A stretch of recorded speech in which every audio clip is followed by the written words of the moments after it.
还没生过孩子，我健身的时候咳嗽的很严重的时候，它就会漏尿。对你盆底不好的，天然不太好。你有过性生活吗？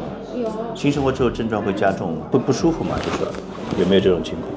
没有不舒服，就是没什么感觉。性生活没感觉是吧？就感觉我自己感觉下面好像就是有一个洞一样的，就是张开了一样的，就收不住的感觉，不知道是心理的那种感觉。是肌力不够，肌力不够。你这个年纪肌力不够，盆底的肌肉的力量不够。那有什么方法就是能？一般先评估，后来再做治疗。你是哪里的？我是外地的，但是我老公是上海的。就说一般我们就近治疗，它时间会很长，15次、20次。效果的话会好吗？你总会先试一下了，总比你这样就把躺平要好了。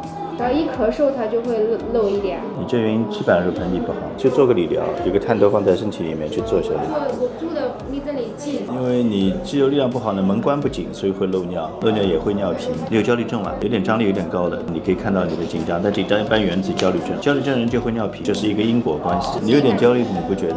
有点焦虑的。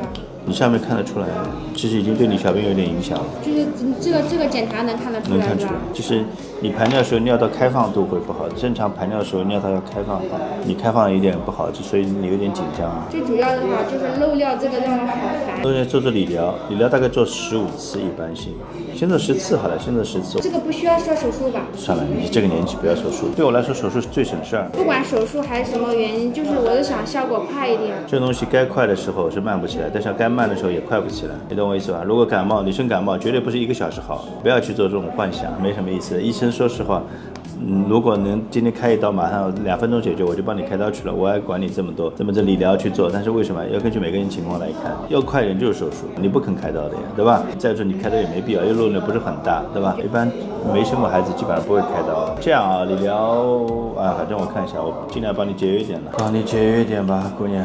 10次的你是要每天来做吗？一般是1个礼拜来2次好了，或者隔天来都可以。费用高吗，医生？费用但没多少钱吧。如果严格收就4000多，我帮你收下来大概也就几百块钱，不会太多。谢谢。